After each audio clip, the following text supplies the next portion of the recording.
Wash, I guess just let's start with at the obvious question here. Back in Arlington, what are what are the emotions? What are the thoughts? And how would you compare Globe Life Field to Globe Life Park? How would you compare the two? Father and son. The other one is the Sun, which was a very nice ballpark. And trying to compare the ballpark across the street to this one is, to be honest with you, there's really no comparison. This is like walking into a magic kingdom.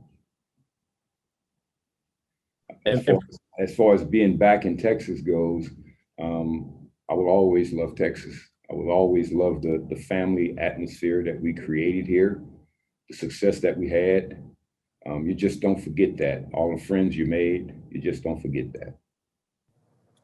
Go ahead, Bo. Wash, given the bond you have with Ozzie, how nice is it to see him delivering on this stage? Well, it's very nice simply because the work that the kid put in. He shows up every day with the same attitude. He works hard. He want to do well. He want to help the team. He has character. Everything you like to see in a young man, he has. And the success that he's having, I'm overjoyed for it.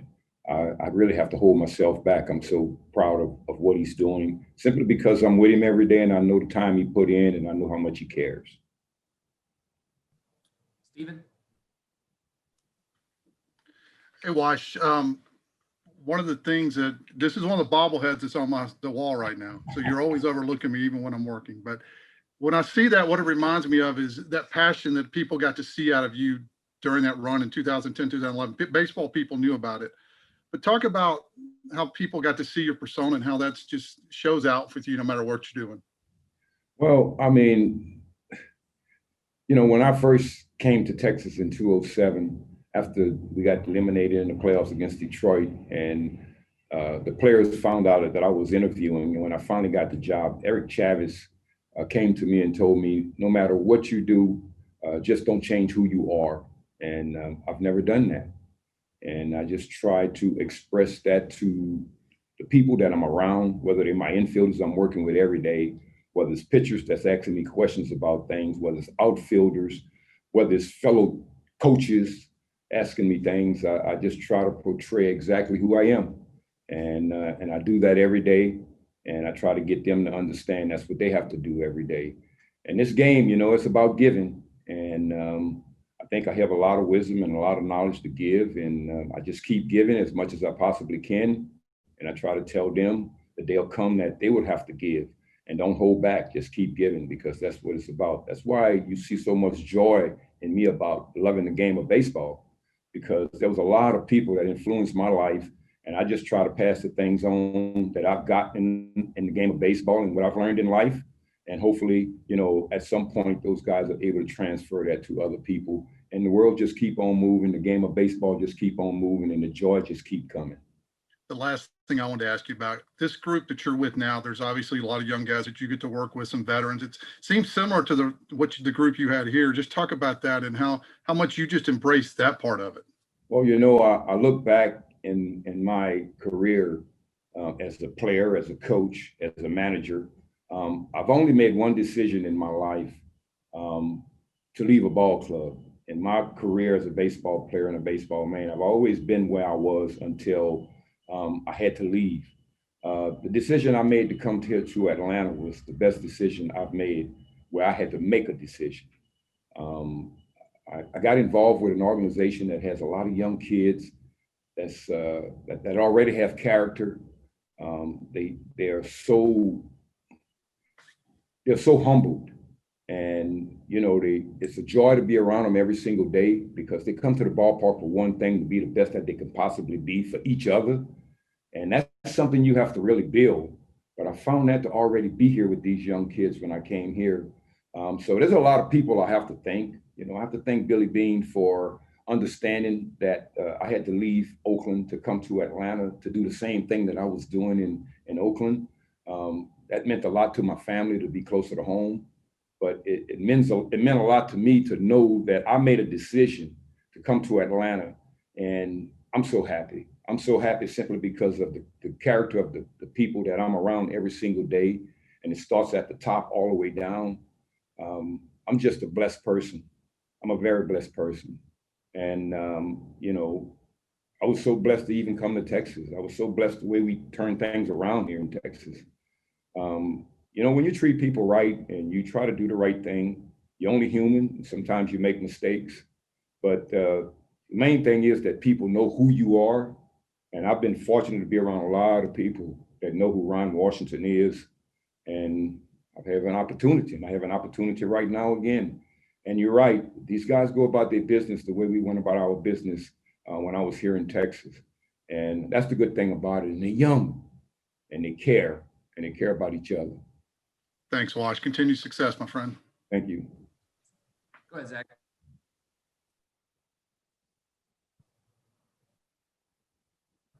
Zach Klein.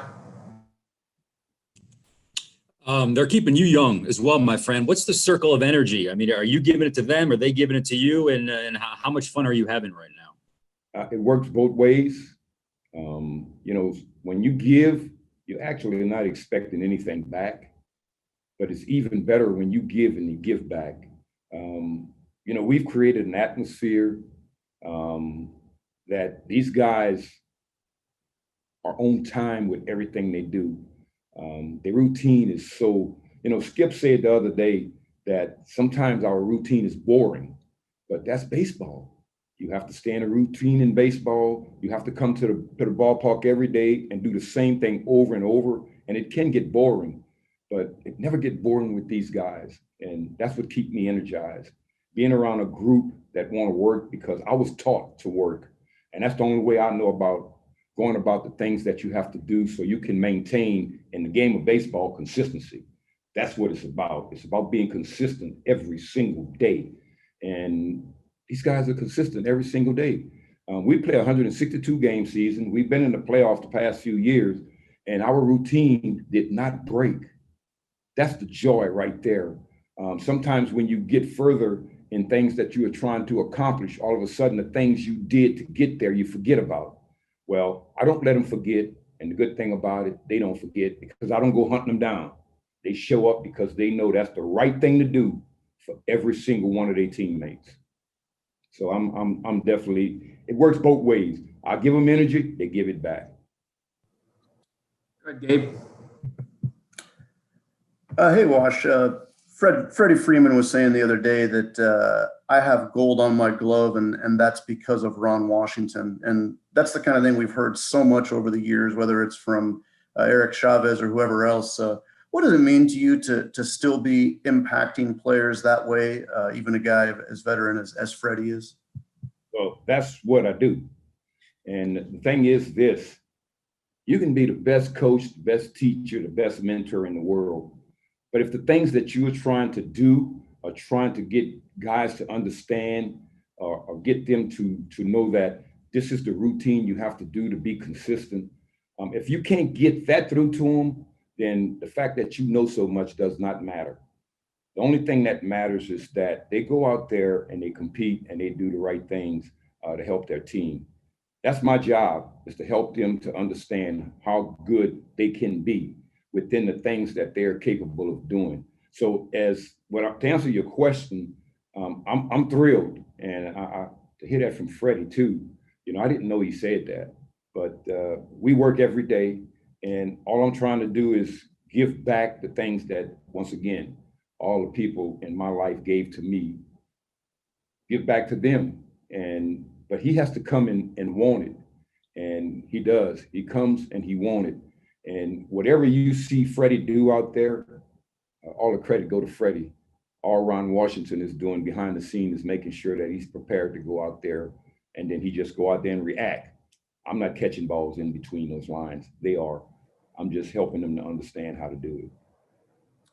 Go ahead, Margaret. Who, me? Yes. Hi, Wash, this is Margaret. Hi. Hi, how are you? Hey, miss you. Anyway, you're 67. Is 67 the new 25? Well, in my mind, it is. You know, sometimes you can think you are younger than you are, but the body will always tell you that you're not. My mind right now is still working good. As long as my mind is working, I will fool my body. So believe me, there's a lot of work I go through every single day to make certain that when those guys show up on the field, I'm ready to give them the best that I have. And I want them to give me the best that they have. And in return, they give the best they have to their teammates. So as long as the mind is working, I can control the body.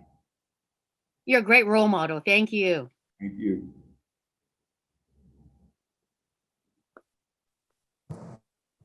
Go ahead, Kelly. Wash, you just mentioned walking into this stadium, magical kingdom. There was a lot of talk coming in as to how big the stadium would play. What has been your thoughts as to how, from the infield to everything as deep as this park does play? What have you thought? What's your analysis? Well, my analysis is you saw the past 2 days that if you got quality players that can do quality things, the ballpark will shrink. This ballpark has shrunk in 2 days. I also noticed that the infield is cut extremely deep. And it's cut extremely deep, maybe, I don't know, simply because this is my assessment of it. You're playing on this new turf. The ball comes off of there a certain way when it hit the dirt. It's pickup speed, it slows down. There's a lot of little twerks. Again, your preparation is key. And if you're ready to play, you'll make the plays. We're talking about big league baseball. This ballpark is huge, but we got Major League Baseball players out there. The park never bothered them.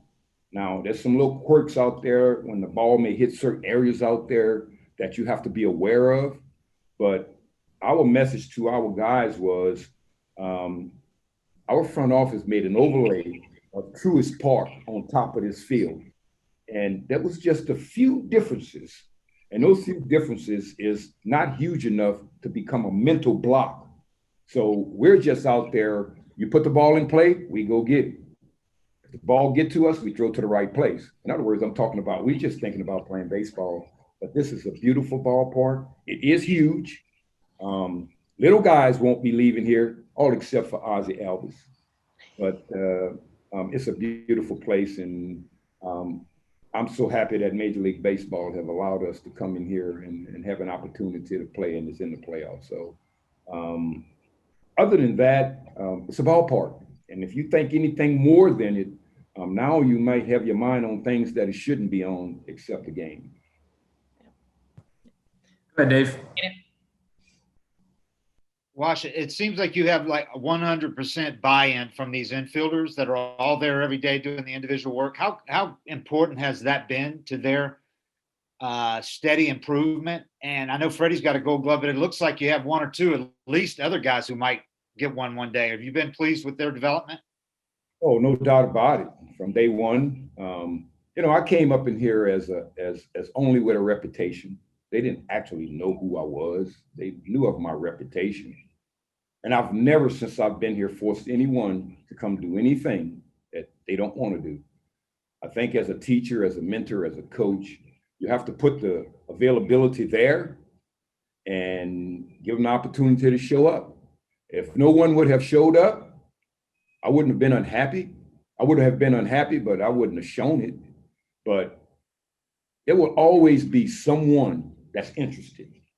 And once you get that one that's interested and they begin to see the development of that one, everybody want a piece of it. And that's what I think keep these guys going, because they see each and every one of them improving. And Raleigh, he still has a long ways to go, but it's been a while since you've seen a kid that big, that quick, and with those kind of hands, and has an understanding, is getting an understanding of learning how to play it. Dansby, he's a PhD at infield play. He's a PhD at recognition. He's a PhD at leading out there.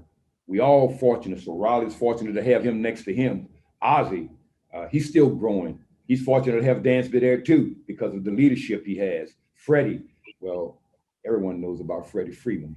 And this year was the first year that Freddie has taken to it on a daily basis. Freddie has always gotten himself ready to play 162 games in spring training, and he was like clockwork in spring training. But when the season started, with all that heat, he wasn't coming out as often as the other guys. But the 60-game pandemic, he understands now that 4 or 5 minutes a day can make a difference in how he go out there and help his teammates. So it just become a thing where we all care about each other, and I'm just the guy out there making sure that they get to work. And they're the ones that has to do it, and they show up, and it's been a lot of fun. That's a great group of guys out there for a long time for the Atlanta Braves. All right, got time for just a couple more. We're going to go to Levi. Which I remember hearing in an interview maybe a couple of years ago where you said you still wanted to manage. Hearing you talk about how happy you are in Atlanta, is that something that you still want? Oh, no doubt about it. There's nothing more joyous than being a leader of a group of guys and watching them grow and watching them become consistent and hopefully watching them become champions. And that's what it's about. Being able to construct, being able to be a father figure, being able to take on the problems and get them to understand that the only thing you want out of them is to show up every day with joy for the game of baseball and going out there playing it right and just watching them grow. So, I had that opportunity here in Texas, and I thought I had another opportunity, but it just didn't work out. But of course, I'm always waiting for that general manager to interview me and to convince the owner that I'm the guy that they want to lead their organization to a championship, because at the major league level, it's championship or bust. Right on. Thank you. You bet. Go ahead, Alex Plink. Wash, in the past 10 years, you've hoisted 2 championship titles across the way. Now you have an opportunity to not only hoist the NLCS title, but a World Series title in Arlington, no less. Does that make this route any extra special for you? Well, wherever you have an opportunity to get to become a champion, that's special. You're right. I don't think I would have liked to raise that opportunity that you're talking about here in Texas. Even though we're in Arlington, it would be nice to win and to win the championship here, but the flag will be hoisted in Atlanta. I had 2 opportunities to do it here, and I always look back on those times and I said, maybe it wasn't meant to be, It wasn't meant to be, because when we played the Cardinals, we was there 2 pitches. And when you equate that, it's a game of inches. We was 2 pitches away twice and didn't get it. Of course, we all strive to become world champions, and I certainly hope that we can hold it together long enough to do that here in Atlanta. But to win it in Arlington would be very nice, but the hoist in Atlanta would be nice. Appreciate it, Wash. Thank you. All right, we got 2 more. First one to Jeff. Wash, what's up? Hey, what difference would a roof have made on the teams when you were here? What difference would a roof make, with as hot as it is? It made a tremendous difference. But during my time in Texas, I had a group of guys that didn't care about the heat outside. They didn't care about the temperature outside. We adjusted to what we had to do, but I had a group that cared about one thing: going out there every night, playing the best that they can play for each other. And the temperature never came into play. But I think if we would have had a roof over that, I don't know how much it would have changed, because we won quite a few games. But it is nice to know that when the temperature gets unbearable outside, it pulls it up. But other than that, we really never felt the heat. We never talked about it because we had to be out in it, and we let other people talk about it. And we went out there and had them to talk about what happened when the game was over, that we can go back inside with a W. All right, Wash, appreciate you. You bet, Jeff. We'll end it with Alex. Hey, Wash. So I've just been around and talking to a lot of fans, a lot of Rangers fans out here, going to the games just to to see you and to support you. What does that mean to you? You mean, you've talked about, the impact that the players have had, but what does that mean to hear that? It means everything. That means that you brought joy to them. That means that when they came to the ballpark, they came to the ballpark to watch a ball game, and they saw a ball game every night, whether we won or whether we lost. They saw a ball game every night. And that's the joy that you want out of your fans, that they support you through thick and thin. And I can say time I spent here in Texas, it was slow, but when you win, people come. When you lose, you can't expect people to come. And we was fortunate enough to win. We was fortunate enough to bring joy to the communities here in Texas. We was fortunate enough to have people wanting to leave their homes to come to the ballpark because they know they was going to see solid baseball all around every single night they showed up at the ballpark. So that means a lot to me that people think that way and feel that way, because I definitely felt that way about them. All right, that's a perfect one to end it on. Thank you for your time, Wash. You bet.